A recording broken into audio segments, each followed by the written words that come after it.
when we've had some of these prior discussions on this show, where, we sort of start from a place of data and evidence and analysis, sort of the policy scholar world. Yeah. And they've kind of organically turned into conversations about purpose and meaning and connection. Mm-hmm. And that seems relevant for this. So I just want to sort of see what has stood out to you from these conversations that maybe help explain why the survey data tells us what it does. Gosh, this is so lousy to me as someone who really loves really clear explanations and data. And I would have loved for us to be on this journey of exploring the issue and say like, oh, look, it's because of the decline in manufacturing and that has caused employment rates among men. And that's, they've lost their place because of this. But, the reality is the data does not tell that story. I mean, I think what we're experiencing with men and the outcomes that we've observed that seem problematic are reflecting these sort of slower shifts that are the product of a lot of different innovations, technology, women's evolution in the workforce, like all of these forces that, kind of add up to this slow cultural change that puts us in this sort of squishy place that as an economist, I hate being, but I really do think that this is where we're going to find the answers. And I think the survey data are really consistent with that. Yeah, one of the most striking things to me was because so much of this, I think it does come back to the purpose question. And, the data about, there's some physical health data there as well. We didn't go through that today just because the mental health data, I think, was higher on my mind as far as helping to tell this story. Yeah. But there's some vocational data about employment rates and satisfaction with work. Mm-hmm. But then this purpose category, really, I think, seems to say what you're saying is that the story is for the men who struggle, feeling disconnected from society, from civic institutions, from family, from faith, from work, and kind of feeling adrift. They don't have those anchors in their lives. Again, that just is kind of a broad generalizing statement. And I think some of the survey data helps get at that in a really, really profound way. And I want to share a couple other highlights. Okay. And then, again, how do we turn this into kind of thoughtful ways to approach this as a state and as a nation? Right. So here's another segment from the report. We wrote, to explore the concepts of purpose and place within a community or society, we asked respondents a different question, whether they agreed with the statement, I am struggling to understand my place in my community or in broader society. Utah men were significantly more likely to disagree with this idea, 57%, than men nationwide, 41%. So in other words, Utah men I'm more likely to say I'm not struggling to understand my place in society. I know what I'm supposed to do. Purpose, identity, that's all strong for men in Utah. Exactly. Here's the stat. If I had to pick one stat that sort of blew me away when looking at this, it's this one. Alarmingly, 36% of men across the country said they were struggling to understand their place in their community or wider society, compared to 24% of Utah men. Yeah. So again, we're better in Utah, but it's still a quarter, and it's over a third of men nationally saying, I don't know what my place is in society. Right. I mean, I absolutely believe it. And I think this is a critical outcome of women having a better place in the workforce, and that changing the roles of both men and women in the family, as well as, how that extends to community. So again, wonderful that these changes have happened socially for women. And now let's turn our attention to where this has left men. And, again, okay, woe is me, poor men. We don't need them in the same way that we once did. But there are some real challenges that are happening here. And, this is not a sob story about men. This is data is telling us that men are struggling in these ways. And let's make some fixes. Another aspect of the survey data that really stood out to me, because I think this question of what is my place in society, what am I supposed to do, what kind of man am I supposed to be, I think also ties into this notion of masculinity. Richard Reeves talks about a lot. I've really appreciated when he sort of pushed back on the narrative around toxic masculinity, saying that we've kind of gone overboard as a society with that. That we need sort of a revival of healthy like what is true healthy masculinity today? Right. And to your point earlier, if we've kind of tossed out the script of what that used to look like, I think these men are asking, well, what does it look like today? What am I supposed to do and be today? Right. And Nick, one of the stats that I noticed when I looked over the report is that when it comes to asking men whether or not they think society has a healthy idea of what healthy masculinity is, Utah men are less likely to say that, in fact, society has, a healthy idea or has an idea of what is healthy masculinity. And this, I think, is striking because to me, this raises a tension that often comes up, I think, implicitly in these conversations about, okay, let's force men or people into communities, give them roles, give them jobs, give them a sense of purpose. And the pushback on that is that those roles can sometimes be constraining in ways that I think are not always healthy. And I wonder if that data point is actually reflecting that yes, men in Utah have a sense of purpose. They have a sense of where they belong in this social structure that is largely influenced by the LDS church. Is that also creating a tension about, with broader society of what is healthy masculinity? I think it's a really vital question. So here are those percentages you mentioned, because I agree. I think they're not shocking. That sounds too dramatic, but it's really interesting to see this difference. So only 26% of Utah men believe there's a clear definition of what healthy masculinity looks like in society today, compared to 54% of men nationwide. So in other words, over half of men nationally say, yes, there's a clear definition of what healthy masculinity looks like today. Right. It's about a quarter of Utah men. Yeah. So really stark difference. Very stark difference between the two. We asked the question a couple different ways, and the percentages are somewhat comparable. Right. But it's the same basic story that nationally, most men say, yeah, there's a definition of healthy masculinity today, or there's an expectation of what that looks like.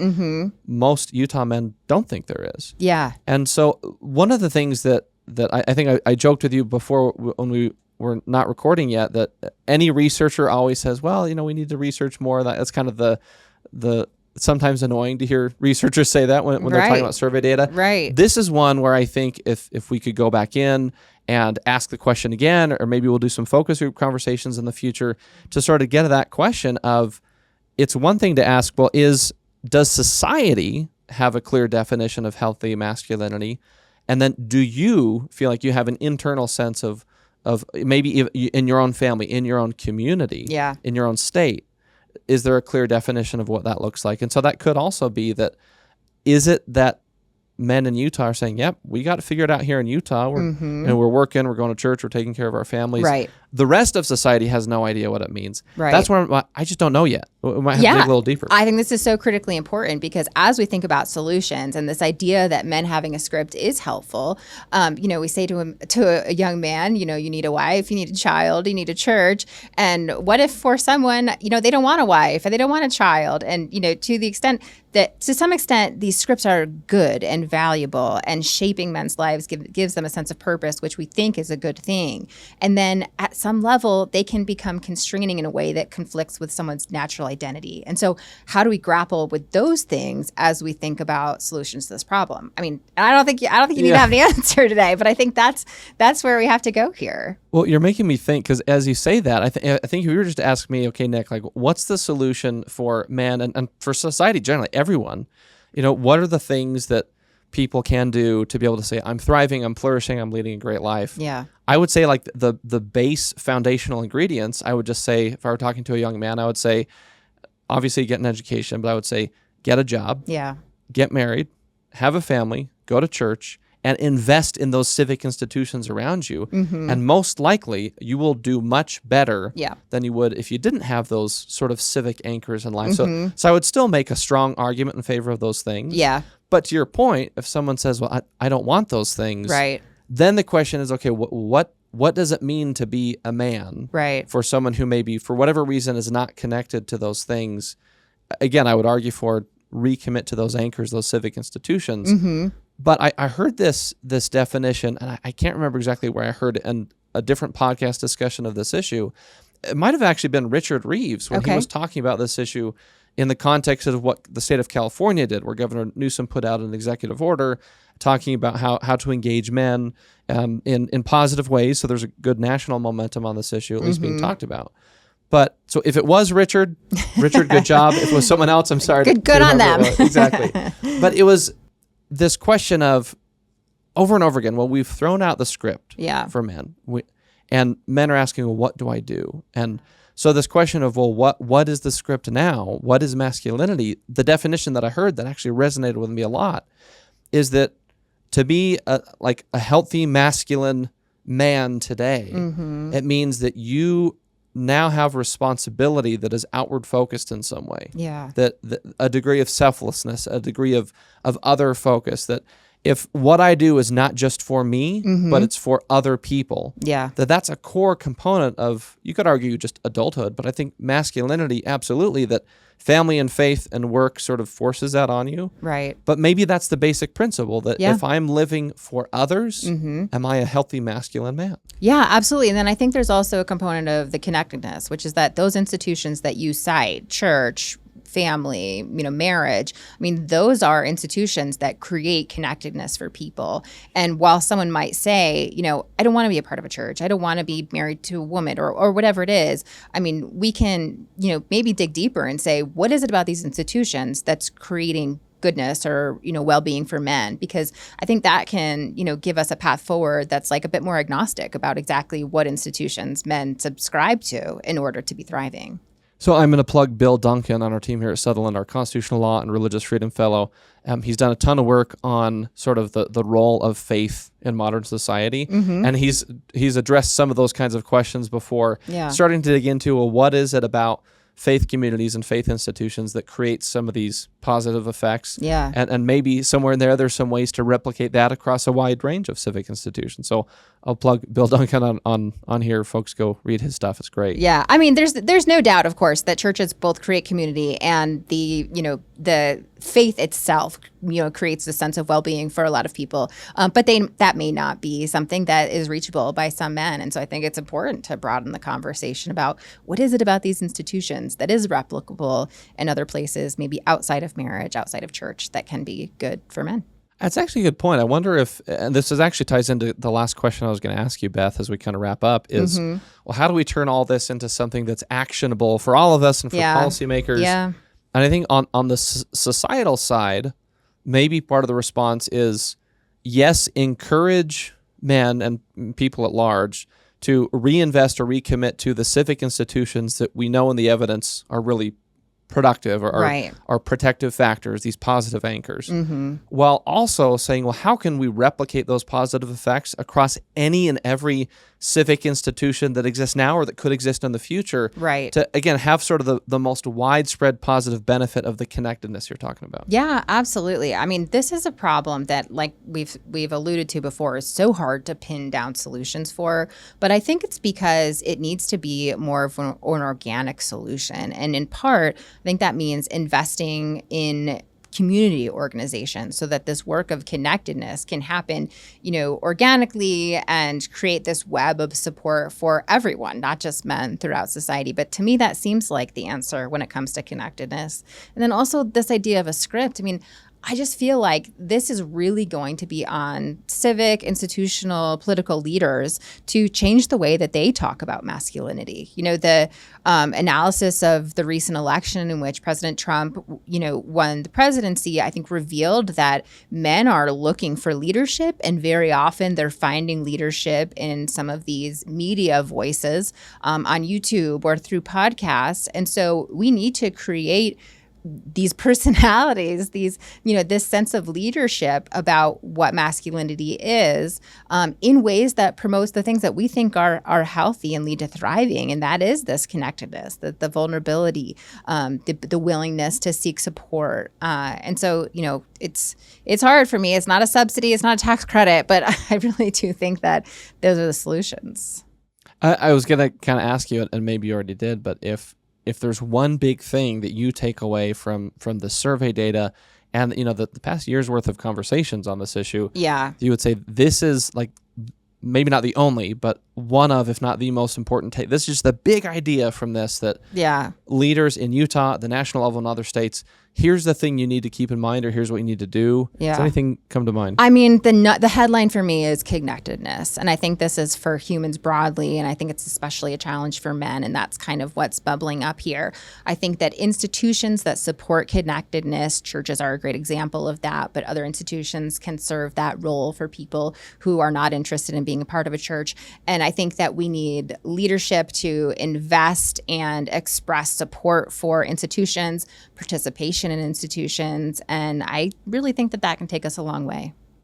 I will underscore that and add to it. I love that. I love that idea of connectedness as being so essential, that I think if we can sort of strengthen connectedness somehow, especially for these men who report struggling in these domains, I think that will have a positive effect on mental health, because the lack of social supports of who can I talk to, if you are truly connected in an intimate, tight-knit civic institution or institutions in some form, I think that'll help address that, because now you have more people around you.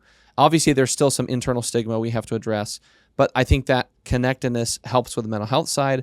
I also think it helps with the masculinity side, because again, back to that definition that I heard that was impactful to me, that for any men out there saying, well, what kind of man am I supposed to be? Yeah. It's about living for other people. And connectedness, again, sort of whatever institution you're in, helps you think about others around you. Yeah. And so I really like that takeaway. So I'll just Yeah, and it kind of brings me back. I lived most of my early adulthood on the East Coast in Washington, D.C. And one of the observations I found myself and friends often making is that, it's hard to make friends as an adult. And, it's interesting reflecting on it in the face of this conversation, because what we were, implicitly saying was, when we were in school, it was easy to have friends, right? We were part of an institution that expected us to show up and have relationship to other people. Then we went to college, and that was an institution that created a relationship for us. And so many people in that city were not part of religious organizations, and it was hard to make friends. And so then those friends started having children later in life, and they made friends again because they were part of institutions, and it happened to be their children's community of school and activities. And so I think we have to concede a little bit as humans, like, yes, in theory, we can build community wherever we go on our own, and it can be this individualized, thing that we create ourselves. But the reality is that institutions actually go a really long way in creating connectedness for people. And I think men especially need that right now. Thanks for watching that clip of Defending Ideas. For the full conversation, click the link in the description, and make sure to like and subscribe wherever you get your shows.